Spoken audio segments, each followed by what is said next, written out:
చూస్తున్నాం బంగారం వెండి ధరల పెరుగుదలకు భారీగా బ్రేక్ పడిందనే చెప్పాలి. ఫ్యూచర్స్ మార్కెట్లో అలాగే ఎంసీఎక్స్ మార్కెట్లో డాలర్ విలువ పడిపోవడమే ఇందుకు ప్రధాన కారణంగా చెప్తున్నారు. మొన్నటి వరకు కూడా మనం చూసాం బంగారం వెండి ధరలకు సంబంధించి హెచ్చుతగ్గులు అనేవి ఎక్కువగా కనిపిస్తూ ఉన్నాయి.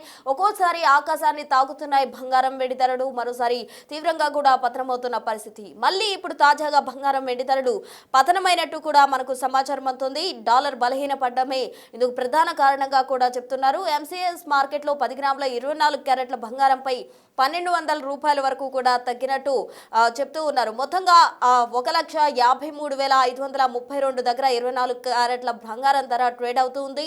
మరోవైపు వెండి ధరను పరిశీలిస్తే వెండిపై కూడా ఈ డాలర్ విలువ పడిపోవడం అనేది తీవ్ర ప్రభావం చూపిందనే చెప్పాలి. ఫ్యూచర్ మార్కెట్లో కిలో వెండిపై 4,700 రూపాయల తగ్గుదల కనిపిస్తూ ఉంది. ఇక ఎంసీఎక్స్ మార్కెట్లో కిలో వెండి ధర 2,35,142గా ఉంది. దేశీయ మార్కెట్లో కూడా స్వల్పంగా బంగారం వెండి ధరలు తగ్గాయి.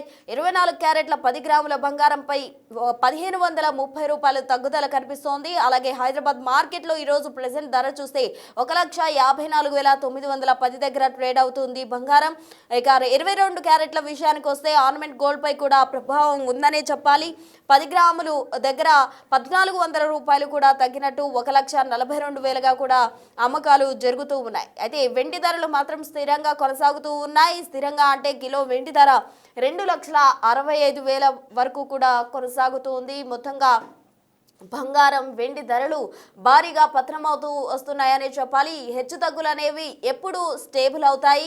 ఈ హెచ్చుతగ్గుల విషయంలో ఇంట్రెస్ట్ ఎవరైతే వీటికి సంబంధించి ఇన్వెస్ట్మెంట్స్ చేస్తూ ఉంటారో వారందరూ చేయడం మంచిదా కాదా? అసలు ఇటువంటి సిచ్యువేషన్లో ఎటువంటి డెసిషన్ తీసుకోవాలి? బంగారం ఈ టైంలో కొనుగోలు చేయడం మంచిదా? ఒకవేళ పెరుగుతూ ఉంది సడన్గా టైంని బట్టి కూడా బంగారం ధరల్లో కావచ్చు వెండి ధరల్లో కావచ్చు హెచ్చుతగ్గులు ఉన్నాయి కాబట్టి ఎటువంటి డెసిషన్ తీసుకుంటే మంచిది, ఈ టైంలో ఇన్వెస్ట్ చేయడం మంచిదా కాదా అన్న విషయాలు గోల్డ్ ఎక్స్పర్ట్ ప్రభు గారిని అడిగి తెలుసుకుందాం. బిగ్ టీవీతో మాట్లాడేందుకు ఆయన సిద్ధంగా ఉన్నారు ఫోన్ లైన్ ద్వారా. నమస్తే ప్రభు గారు. చూస్తూ ఉన్నాం ప్రభు గారు, మనం గోల్డ్ అండ్ వెండి ప్రైసెస్లో భారీగా కూడా తగ్గుదల అనేది కనిపిస్తోంది. డాలర్ విలువ పడిపోవడమే ఇందుకు ప్రధాన కారణంగా కూడా చెప్తున్నారు. అయితే మొన్నటి వరకు కూడా ఈ రెండు ధరలు ఆకాశాన్ని తాకాయి. ఇప్పుడు సడన్గా పడిపోవడం జరుగుతుంది. హెచ్చుతగ్గులు అనేవి ఇలాగే కంటిన్యూ అవుతాయా, లేకపోతే ఒక దగ్గర స్థిరంగా ఉండే అవకాశం ఉందా? అసలు ఎటువంటి డెసిషన్ తీసుకోవాలంటారు ఈ టైంలో? డాలర్ కొంచెం స్ట్రెంత్ అయింది కదా, స్ట్రెంత్ అవుతున్నప్పుడు హయ్యర్ రేట్స్ లో మెటల్స్ కి కొంచెం ఇబ్బంది అన్నట్టు. ఎందుకంటే ఇంట్రెస్ట్ రేట్లు తగ్గించరు, నెక్స్ట్ ఇంట్రెస్ట్ రేట్ తగ్గించరు అన్నప్పుడు ఇంట్రెస్ట్ రేట్ తగ్గితే మెటల్స్ కి ఇది ఎక్కువ ఫ్లో వస్తుంది కాబట్టి దాని అనుగుణంగా ఇప్పుడు ఇంట్రెస్ట్ రేట్లు నెక్స్ట్ తగ్గించరు. మేబీ జూన్ లో ఉన్నట్టుంది, ఏప్రిల్ మార్చ్ లో ఉన్నట్టుంది. మార్చ్ లో తర్వాత నెక్స్ట్ క్వార్టర్ కి జూన్ జూలైలో అప్పుడు కొంచెం ఎక్స్పెక్ట్ చేస్తారు తగ్గుతాయని. ఈ వచ్చే క్వార్టర్ కి తగ్గించరు అనేది ఎక్స్పెక్టేషన్. దాని అనుగుణంగా కన్సాలిడేషన్ మోడ్ లో ఉంది. అంటే బాగా పెరిగింది కాబట్టి కొంచెం రీట్రేస్మెంట్ అయింది, కన్సల్టేషన్ మోడ్ లో ఉంది. అంటే డైరెక్షనల్ మూవ్ లాగా, అంటే గ్లోబల్ లిక్విడిటీ కండిషన్స్ ఉన్నాయి, యుఎస్ డాలర్ మూవ్మెంట్ ఒకటి చూడాలి, బాండ్ డీల్స్ కొంచెం ఉన్నాయి, జియోపొలిటికల్ క్యూస్ ఇవన్నీ ఉన్నాయి కాబట్టి అది కొంచెం కన్సల్టేషన్ మోడ్ లో, అంటే 4,900 4,850 to 4,900 ఆ రేంజ్ లో. మనకి హై ఎంత ఇంటర్నేషనల్ గోల్డ్ తీసుకుంటే $5,600. సో ఎప్పుడైతే మనకి 5,200 నుంచి 5,300 రీటెస్ట్ అయినప్పుడు దెన్ రికార్డ్ హైస్ మారే అవకాశాలు ఉన్నాయి ఆ లెవెల్స్. అంటే కన్సాలిడేషన్ మోడ్ లో గోల్డ్ ఉంది. సిల్వర్ కొంచెం బ్రాడర్ బూలిష్ స్ట్రక్చర్ ఉంది. అంటే ఎట్లా బాగా స్టీప్ పుల్ బ్యాక్ అయింది కదా, బాగా యావరేజ్ ప్రైజెస్ కంటే బిలో వచ్చింది. అదే గోల్డ్ అయితే యావరేజ్ ప్రైజెస్ కంటే కిందకి రాలేదు, బట్ సిల్వర్ యావరేజ్ ప్రైస్ కంటే కిందకి వచ్చింది. అంటే షార్ట్ టర్మ్ కొంచెం బేరిష్ ప్రెషర్ ఉంది, ఎక్స్టెండెడ్ కొంచెం కరెక్టివ్ ఫేజ్ కొంచెం సిల్వర్ లో ఉండొచ్చు.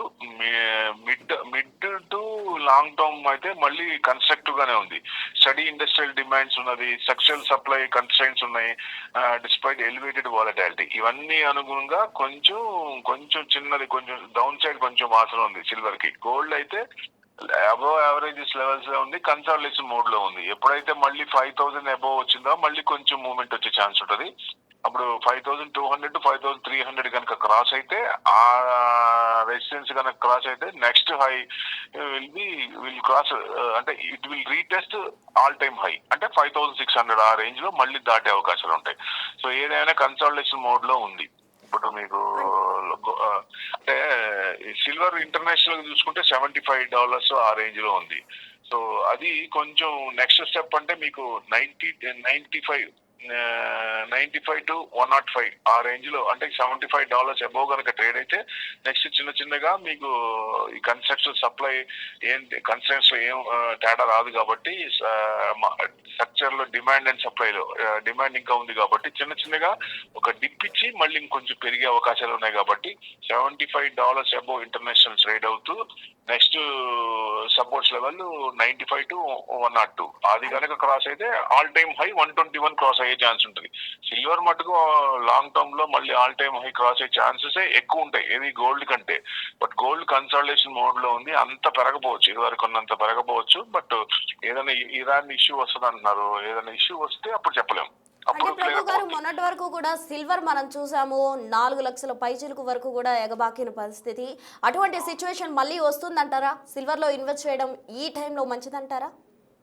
అంటే సిల్వర్ లో ఇప్పుడు ఎందుకు పెరిగింది ఒక రకం చూద్దాం. దేనికి పెరిగింది? Market strategy. అంటే ఇక సిల్వర్ లో డిమాండ్ పెరుగుతుంది. సిల్వర్ లో డిమాండ్ పెరుగుతున్నప్పుడు ఆల్ ఆఫ్ ఏ సడన్ రాలేదు కదా. ఇప్పుడున్న సిల్వర్ కి అసలు ఒరిజినల్ పిక్చర్ ఇంకా స్టార్ట్ కాలేదు. Green energy, renewable energy start అయినప్పుడు సిల్వర్ గానీ కాపర్ గానీ విపరీతంగా అవసరం ఉంటుంది. సో అప్పుడు అసలు నెక్స్ట్ గ్రీన్ ఎనర్జీ కనుక ఫుల్ లెంత్ గా స్టార్ట్ అయితే సిల్వర్ అసలు అందుబాటులో ఉండదు, చాలా తక్కువ ఉంటుంది, డిమాండ్ ఎక్కువ ఉంటుంది, సప్లై తక్కువ ఉంటుంది. కాబట్టి రేట్ ఇంకా మీరు 410 అంటున్నారు, అది 410 క్రాస్ అయ్యే ఛాన్స్ ఉంటుంది. కానీ ఎప్పుడు అని ఎక్స్పెక్ట్ చేయొద్దు. అంటే లాస్ట్ ఇయర్ వచ్చింది, ఈ సంవత్సరం కూడా అట్లా వస్తుందని ఎక్స్పెక్ట్ చేయకూడదు. చిన్న చిన్నగా స్టెప్ బై స్టెప్ గా కన్స్ట్రక్టివ్ గా పెరిగే ఛాన్స్ ఉంటుంది. మళ్ళీ 4,10,000 మన MCX లో లిస్ట్ అయింది. ఆ 4,10,000 రాదా అంటే రాదు అని చెప్పలేము, వస్తుంది అంటే వస్తుంది అని కూడా అనలేము. కానీ చిన్న చిన్నగా ఈ మార్కెట్ స్ట్రాటజీలో కనుక మార్పు లేకుండా ఉంటే డెఫినెట్ గా మనం 410 దాటే అవకాశాలు ఉంటాయి. అది ఇప్పుడు 3 ఏళ్ళు కావచ్చు, 5 ఏళ్ళు, 3 నుంచి 5 ఏళ్ళు టార్గెట్ పెట్టుకుంటే ఈ లోపలే వచ్చే అవకాశాలు ఉంది. ఎవరైనా సరే షిప్ మోడల్లో, SIP మోడల్లో ETF ద్వారా, సిల్వర్ ETF ద్వారా, సిల్వర్ బీచ్ ద్వారా ఇన్వెస్ట్మెంట్ చేసి లాంగ్ టర్మ్, నాకు 5 ఏళ్ళు ఈ డబ్బుతో నాకు పని లేదు, లేకపోతే లంసం పెట్టినా లేకపోతే SIP మోడల్ పెట్టినా అవి పెట్టేసి వదిలేస్తే మంచి రిటర్న్స్ వచ్చే అవకాశం ఉంటుంది. గోల్డ్ అయితే మీకు ఎంత అవసరమో, 5 ఏళ్ల తర్వాత ఎంత అవసరం, సంవత్సరం తర్వాత ఎంత అవసరం అనేది దాన్ని అనుగుణంగానే చేయండి. కానీ ఎక్కువ గోల్డ్ లో ఇన్వెస్ట్మెంట్ యాంగిల్ లో గోల్డ్ చూడొద్దు. Only silver, metals, other metals ఉన్నాయి కదా. ఇప్పుడు సిల్వర్ ఉంది, అన్సంగ్ హీరో కాపర్ ఉంది, తర్వాత జింక్ ఉంది, అల్యూమినియం ఉంది, ఇవన్నీ ఉన్నాయి. సో ఫ్యూచర్ లో కూడా అతి తొందరలో కూడా కాపర్ ETFs, కాపర్ బీస్ కూడా వచ్చే అవకాశాలు ఉన్నాయి, ప్రయత్నాలు జరుగుతున్నాయి. అది సో అవి కూడా మన మెటల్స్ లో డైవర్సిఫైడ్ చేసి పెట్టుకుంటే ఎవరైనా సరే, ఎందుకంటే ఇప్పుడు జనరల్ గా ఏ ఫండ్ వచ్చినా 10 to 15% మెటల్స్ లో పెట్టాలి. ఎక్కువ పెట్టి ఎవరైనా సరే, మనకున్న 10 లక్షలు ఉందనుకోండి క్యాపిటల్, మొత్తం నా మెటల్స్ లోనే పెరుగుతున్నాయి, బాగా పెరుగుతున్నాయి, మళ్ళీ ఆయన చెప్పాడు 4 లక్షలు 10,000 వస్తుంది దాంట్లో పెట్టేద్దాం అనుకోకూడదు. డైవర్సిఫై చేయాలి. ఈక్విటీలో బాగా డౌన్ లో ఉన్నాయి, మంచి స్టాక్ సెలెక్ట్ చేసుకొని 80%, 85% ఈక్విటీలో పెట్టి 10 to 15% మెటల్స్ లో డైవర్సిఫై చేసి పెట్టుకుంటే డెఫినెట్ గా లాంగ్ టర్మ్ లో మంచి రిటర్న్స్ వచ్చే అవకాశాలు ఉన్నాయి. ఓకే. సో ప్రభు గారు, అంటే గోల్డ్ అండ్ సిల్వర్ రెండింటిని కంపేర్ చేస్తే ఇన్వెస్ట్మెంట్ అనేది సిల్వర్ లో చేస్తే మంచిది అంటారు? 100% సిల్వరే. ఇన్వెస్ట్మెంట్ యాంగిల్ అయితే సిల్వరే. Okay. Silver and copper, other metals, copper, zinc, aluminium ఇవన్నీ ఉన్నాయి. అంటే ఒకే దాంట్లో పెట్టకుండా మీకున్న క్యాపిటల్ ని డైవర్సిఫై చేసి పెట్టుకోవాలి ఎవరైనా. అప్పుడు ఏమవుతుందంటే, ఇప్పుడు 4 లక్షలు 10,000 కొనుక్కున్న పరిస్థితి ఏంటి, ఇప్పుడు 2011 లో 75కి వచ్చి అక్కడి నుంచి 38కి వచ్చింది. ఇప్పుడు మళ్ళీ సపోజ్ ఏదైనా మార్కెట్ స్ట్రాటజీలో తక్కువ వచ్చి మళ్ళీ అంత టైం తీసుకుంటే మనం దాంట్లో ఉండగలమా? అంత హోల్డ్ చేసుకుంటే మనకి కష్టమే కదా ఎవరికైనా సరే, ఇన్వెస్టర్స్ కనే వాళ్ళు. సో డైవర్సిఫైడ్ చేసి పెట్టుకుంటే మంచిదని ఉద్దేశం. ఒకవేళ మన క్యాపిటల్ లో ఒక 5%, 10% ఉన్నా అది పడినా పెద్ద డిఫరెన్స్ కనపడదు. అదే మీరు 10 లక్షలు పెట్టి 10% అంటే భయం వేస్తుంది. అది మీరు 10 లక్షల్లో 10% పెట్టేస్తే అది పెద్ద పడినా, దాంట్లో 10% పడినా పెద్ద ఎఫెక్ట్ పడదు. చల్ వీ కెన్ వెయిట్ అనే ఆలోచన వస్తుంది, ధైర్యం వస్తుంది, మనోధైర్యం వస్తుంది.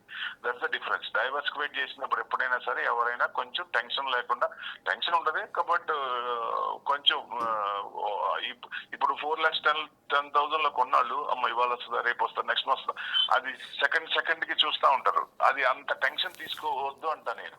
ఎప్పుడైనా సరే డైవర్సిఫైడ్ చేసినప్పుడు ఎస్ బిందాస్, ఇవాళ కాకపోయినా రేపైనా నాకు వస్తుంది అని వదిలేసాం అనుకోండి, డెఫినెట్ గా వస్తుంది. ఓకే యా ఓకే ప్రభు గారు, ఇప్పుడు కాలంలో అందరూ అంటూ ఉన్నారు మొన్నటి వరకు కూడా పెళ్లిళ్ళ సీజన్కి ముహూర్తాలు లేవు, ఇక రానున్నది ముహూర్తాల సీజన్ కాబట్టి ఇంకా పెరిగే అవకాశం ఉంది అని, దేశీయ మార్కెట్లో ఎక్కువగా ధరలు పెరిగే అవకాశం ఉంది అంటున్నారు. అలా ఏమన్నా జరగచ్చు అంటారా? రిటైల్ పర్సెంటేజ్ ఎంత ఉంది, ఎంత ఎంత ఎంత పర్సెంటేజ్ కొంటారు? రిటైల్ పర్సెంటేజ్ తక్కువే కదా. సెంట్రల్ బ్యాంక్స్ ఎక్కువ చేస్తున్నాయి, ఇంకా ఆపలేదు అది గోల్డ్. వాళ్ళు ఎక్కువ చేస్తున్నారు కాబట్టి డౌన్ సైడ్ పడినప్పుడల్లా వాడిని బాగా ఎక్కువ చేసుకుంటున్నారు. సో వాళ్ళు అమ్మటం మొదలు పెడితే బాగా పడచ్చు, కానీ పెరగటం అనేది ఇప్పుడు గోల్డ్ రిటైల్ పర్సెంటేజ్ ఎంత పెరిగినా అంత మూవ్మెంట్ రాదు. కన్సాలిడేషన్ ఫేజ్ లో ఉంది, ఆ ఫేజ్ లోనే మీకు మూవ్మెంట్ రావాలంటే రిటైల్ వాళ్ళు ఎంత అమౌంట్ పెట్టాలా, ఎంత అమౌంట్ ఇది ఎంత బయింగ్ జరగాల గోల్డ్. సో అందుకని ఎప్పుడైనా సెంట్రల్ బ్యాంక్స్ కొన్నప్పుడే కొంచెం చేంజెస్ బాగా వస్తాయి. సో వీళ్ళు ఏదైనా ఇష్యూస్ వచ్చినప్పుడు, లేకపోతే ఇరాన్ ఇష్యూ ఏదైనా వార్లు కానీ ఇట్లాంటి ఏదైనా కొత్త న్యూస్ వచ్చినప్పుడు, అప్పుడు ఎసెట్ క్లాస్ లో ఈక్విటీ ఇబ్బంది పడినప్పుడు గోల్డ్ హెడ్జ్ చేసుకుంటారు కాబట్టి పొజిషన్స్ పెరుగుతాయి. అట్లా పొజిషన్స్ పెరిగినప్పుడు దాని అనుగుణంగా మూవ్మెంట్ వస్తుంది. అట్లా ఏం ఇష్యూస్ కనుక లేకపోతే చిన్నగా గోల్డ్ అంత పెరగకపోయినా కొంచెం పాజిటివ్ అంటే ఈ లెవెల్స్ ఉంటాయి, support levels 4,900 down side support level, 5,000 above first resistance, next 5,200 నుంచి 5,300. ఆ రెసిస్టెన్స్ కనుక దాటండి నెక్స్ట్ ఆల్ టైమ్ హై రావాలంటే ఏదో ఒక ఇది జరగాల, ఎక్కడో చోట వార్లు లేదా issues, geo political tensions, economic concerns negative గా రావడం ఇట్లాంటివి ఉండాలి. ఉన్నప్పుడు అప్పుడు తొందరగా పెరిగే ఛాన్స్ ఉంటుంది ఓవరాల్ గా. అంటే పట్టం కూడా గోల్డ్ మరి పెరగట్లేదు బాగా పడిపోద్దా అంటే అంత ఎక్స్పెక్ట్ చేయొద్దు. అంత వాళ్ళు కనుక సెంట్రల్ బ్యాంక్ చైనా బాగా ఎక్కువ చేస్తుంది, వాళ్ళు కనుక అమ్మటం మొదలు పెడితే అప్పుడు మీకు 1,00,000 కంటే కిందకి వచ్చే ఛాన్స్ ఉంటుంది. వాళ్ళు అమ్మకుండా ఇంకా ఎక్కువ చేస్తున్నారంటే ఇవి ఏదో కన్సాలిడేషన్ మోడ్ లో ప్లస్ ఆర్ మైనస్ డైలీ ఒక 500 పాయింట్స్ 1,000 పాయింట్స్ ఆ రేంజ్ లో ఉండొచ్చు. కానీ మామూలుగా ఏదైనా నెగిటివ్ న్యూస్ ఉన్నప్పుడే కొంచెం జూమ్ అవుద్ది, పాజిటివ్ ఉన్నప్పుడు కొంచెం చిన్నగానే ఉండే అవకాశాలు ఉన్నాయి. అంటే ఇన్వెస్ట్మెంట్ యాంగిల్లో అయితే మీకు సిల్వరే బెస్ట్. ఎవరికైనా సరే గోల్డ్ అవసరార్థం ఎంతో అంతవరకే కొనుక్కుంటే మనకి టెన్షన్ లేకుండా ఉంటుంది. ఓకే ప్రభు గారు, థ్యాంక్ యూ సో మచ్ అండి. Okay, thank you. Yeah thank you. So చూస్తున్నాం కదా, ప్రభు గారు బిజినెస్ అనలిస్ట్గా కూడా ఉన్నారు, గోల్డ్ ఎక్స్పర్ట్గా కూడా ఉన్నారు. ఆయన ఇచ్చిన ఇన్ఫర్మేషన్ ప్రకారం అయితే ప్రజెంట్ ఎవరైతే ఇన్వెస్టర్స్ ఇన్వెస్ట్ చేయాలనుకుంటున్నారో గోల్డ్ కావచ్చు, సిల్వర్లో కావచ్చు, ఇతర మెటల్స్లో కావచ్చు, వారంతా కూడా ఎక్కువగా ఇన్వెస్ట్మెంట్ రూపంలో అయితే కనుక సిల్వర్లో ఇన్వెస్ట్ చేయడం మంచిది అని చెప్తున్నారు. ఒక 3 to 5 ఇయర్స్లో ఖచ్చితంగా అనుకున్న రాబడి వస్తుందని కూడా చెప్తూ ఉన్నారు. మరోవైపు గోల్డ్ అయితే ఎంతవరకు అవసరమో అంతవరకు కొంటేనే మంచిది, అనవసరంగా ఇన్వెస్ట్ చేయడం అంత కరెక్ట్ కాదు. ఎందుకంటే ఇప్పుడు ప్రజెంట్ కన్సాలిడేషన్ అనే పీరియడ్లో ఉంది కాబట్టి అది తదుపరి ఎటువంటి ముందుకు వెళ్తుందా, ఎలా ఉండబోతుంది అన్న దానికి సంబంధించి ఒక క్లారిటీ లేని సిచ్యువేషన్ కాబట్టి ఎక్కువగా కూడా సిల్వర్లో ఇన్వెస్ట్ చేస్తే మంచిది అంటూ కూడా చెప్తూ ఉన్నారు. మొత్తంగా గోల్డ్ అండ్ సిల్వర్ ప్రైసెస్ ఎక్కువగా కూడా పడిపోయిన సిచ్యువేషన్ నెలకొంది కాబట్టి ఎవరైనా కూడా అటు కొనుగోలుదారులు కావచ్చు, ఎవరైనా ఇన్వెస్ట్మెంట్ చేసే వాళ్ళు కావచ్చు, ఎక్కువగా సిల్వర్ వైపు మొగ్గు చూపితే మంచిదంటూ కూడా చెప్తూ ఉన్నారు.